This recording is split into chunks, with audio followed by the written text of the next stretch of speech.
আগামী ফেব্রুয়ারিতে জাতীয় নির্বাচন হওয়ার যেহেতু একটা ডেট হয়েছে, সম্ভাবনা আছে, যেহেতু 17 বছর কেউ ভোটাধিকার প্রয়োগ করতে পারেন নাই,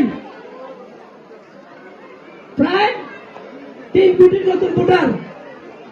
সবার কাছে আমাদের একটা চাওয়া, আমাদের বিএনপির ভারপ্রাপ্ত চেয়ারম্যান দেশ নায়ক তারেক রহমানের চাওয়া, আপনারা আমাদের ধানের শীষের জন্য আশীর্বাদ রাখবেন এবং যদি ভোটাধিকার প্রয়োগ করতে পারেন এই আসন থেকে যাকে নমিনেশন দিবে অবশ্যই আমরা আশা রাখি যে আমরা ধানের শীষের পক্ষে আশীর্বাদও পাবো এবং কি আপনাদের ভোটও পাবো। গত বছর শেখ হাসিনা পালিয়ে যাওয়ার পরে আমাদের বিএনপির ভারপ্রাপ্ত চেয়ারম্যান দেশ নায়ক তারেক রহমান আমাদের নির্দেশনা দিয়েছেন সারা বাংলাদেশে পূজা মণ্ডপ পাহারা দেওয়ার জন্য।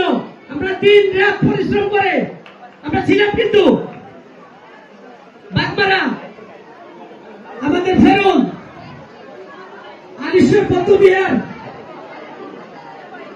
বড়ইগাঁও সর্বোচ্চ ভাবে আমরা ছিলাম। গত বছরও বিভিন্ন পূজা মণ্ডপে গিয়েছি, কিন্তু গত বছর এবং এই বছর সবচেয়ে সুশৃঙ্খলিত এবং কি জনবহুল এই যে রাত্রে এখন 11:30, আজকে আমি এখানে আসার আগে আরো 4টি পূজা মণ্ডপে গিয়েছি।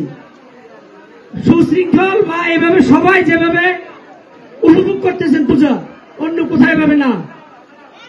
তাই আমি আবারও দেশ নায়ক তারেক রহমানের পক্ষ থেকে আপনাদের ধন্যবাদ জানাচ্ছি।